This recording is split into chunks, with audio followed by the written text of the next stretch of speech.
बहुत बड़ी परिक्रमा है नर्मदा घाट नर्मदा की। मैया की परिक्रमा लगभग पैदल आप रोज चलेंगे ना तो ऊपर से नीचे तक ऐसी है। ये नर्मदा जी हैं और ऐसे घूम के आपको समुद्र पार करके जाना होता है। तो नर्मदा निकलती है मध्य प्रदेश से और समुद्र में गिरती है। अमरकंटक से निकलती हैं अमरकंटक, और समुद्र yes। में जाके समुद्र में गिरती जी है। हाँ। वेस्टर्न खंबात की खाड़ी, पश्चिम खंबात जी की हाँ, खाड़ी। हाँ। तो वो लंबाई कितनी है?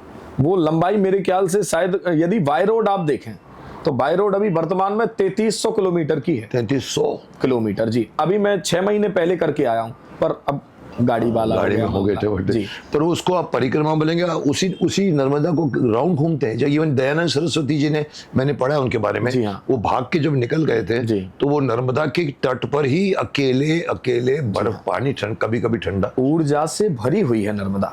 होगी। जी हाँ। क्योंकि उन्होंने जो कुछ लिखा है ना जी। उन्होंने तो आप भी उसमें ही परिक्रमा भी किया आपने और चलते गए। जी हाँ। फिर तो 1.5 साल के बाद हम लौट करके आ गए। कहाँ पर? इन्हीं आश्रम में? नहीं, एक बरम कुंड नाम की जगह है।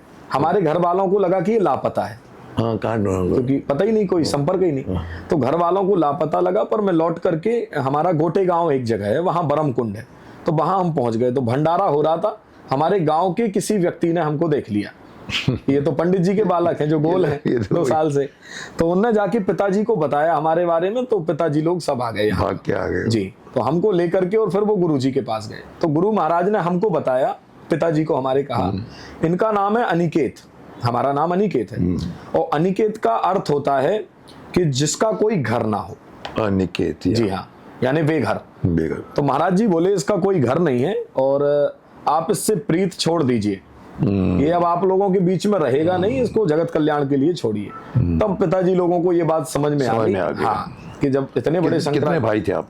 हम 2 भाई हैं, एक हम है, एक हमारी ये सामने बैठे, एक और भी है। जी हाँ, सामने। तो उनको लगा कि एक भाई, एक लड़का मेरे को मोह छोड़ देना चाहिए। हाँ जी हाँ। तो फिर पिताजी ने हमारा मोह जो था वो त्याग दिया, माताजी ने, और फिर हमको गुरु जी के सानिध्य में कुछ दिन और रहने का मौका मिला। फिर हमने श्रीमद् भागवत का अध्ययन किया। और मैं 11.5 वर्ष की उम्र में भागवत कथा करने लगा था। पढ़ते थे? जी। अच्छा, नहीं, मतलब करने लगा, लोगों को सुनाते थे मंच पे बैठ के। अच्छा। तो इतनी भीड़ लगती, 50,000 लोग आने लगे। अरे। संस्कार चैनल ने भी हमारा खूब कवरेज किया उस समय, और खूब फेमस हो गए थे। अच्छा, सुनने तो कोई नहीं आता था, देखने चले आते थे लोग। कि कौन है 11.5 साल की कैसे उम्र में? सुना रहा है। तो देखने ज्यादा लोग आते थे, भगवान जाने क्या बोलते।